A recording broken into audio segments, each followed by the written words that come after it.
Today's journey is to visit the Washita Battlefield here in Oklahoma, just outside Cheyenne, Oklahoma. This is the site of General Custer and the 7th Cavalry's attack on Black Kettle's village. Black Kettle was a peaceful chief, but they were attacked here at this site on November 27th, 1868, on a cold November morning with much snow on the ground. So we're going to go inside the visitor center and take a look.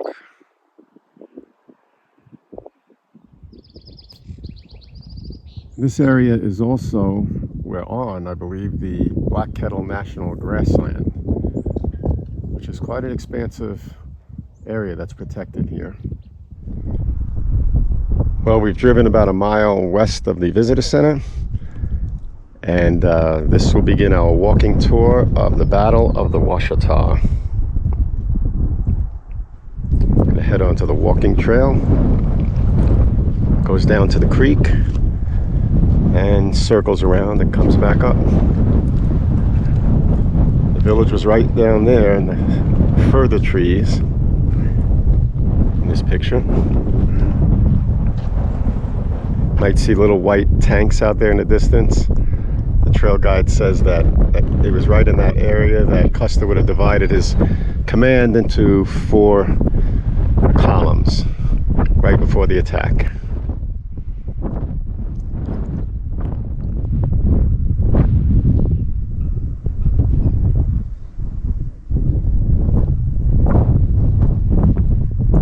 So that ridge would be just to the right of those white buildings.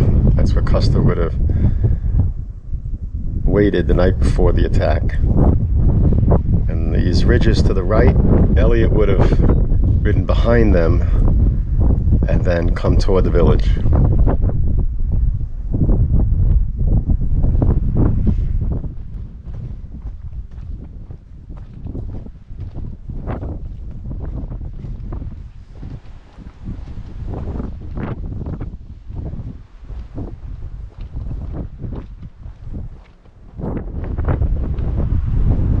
Stop 3. Magpie's escape. In the confusion that surrounded the surprise attack, Magpie made a daring escape from the village. He watched as Black Kettle and his wife, Medicine Woman Later, were shot from their horse and killed as they tried to cross the Washita.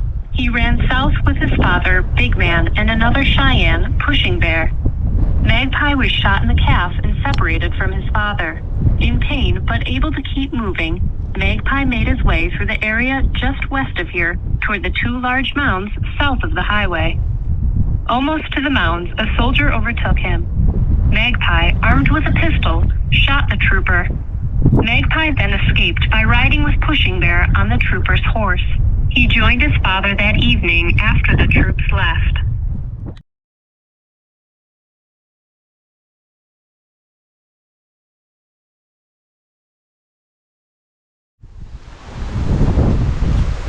And according to the tour guide, Black Kettle's village would have been in this area here. They have said that the Washita River has changed course over the years a little bit, but his village would have been somewhere around here.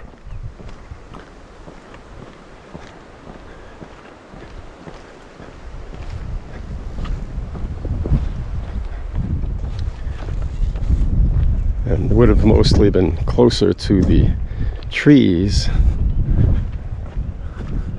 where we're heading.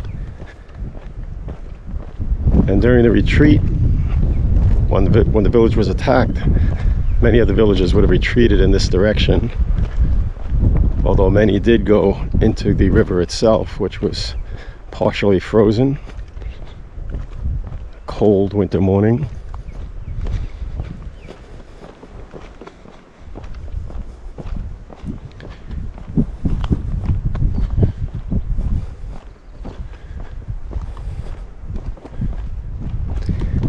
There are Cheyenne accounts of there being tall grass in this area, and some villagers would hide in that grass. try to escape capture or worse. And here we are at tour stop 6,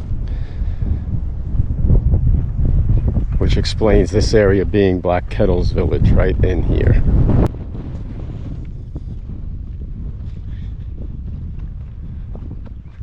Our river.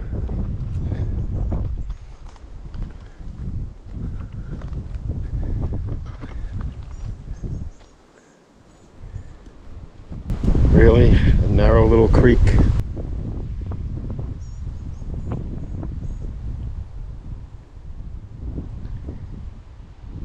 If we use our imagination, it can take us back to that time of a peaceful camp here and the tragedy that ensued. Also very tragic is that Black Kettle and his wife were killed here, but his wife, the evening before, it was a council, and she wanted to move downstream to the main camps, which were a couple of miles downstream. And because it was so cold and it was night, Black Kettle and the other leaders decided to stay here until dawn, and then they would move, and that would be too late.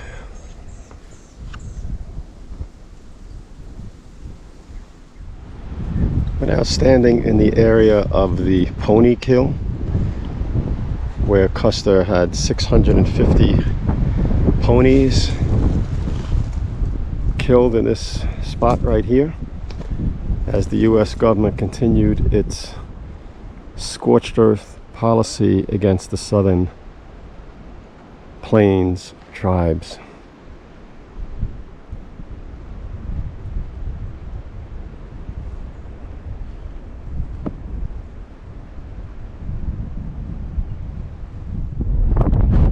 Major Elliott and about 17 men were last seen riding off somewhere in this direction. They were eventually surrounded by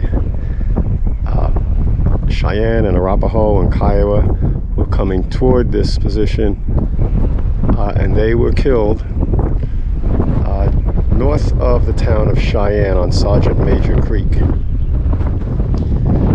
After the battle, the survivors of Black Kettle's village were taken in by neighboring Cheyenne camps. And unfortunately, the tragedy just continued until Native Americans were placed on reservations and subdued. An ugly chapter in America's history. Of course, we all hope we learn from that. So we're going to conclude this tour of Washita Battlefield, sacred ground for the Cheyenne and the soldiers who were killed here.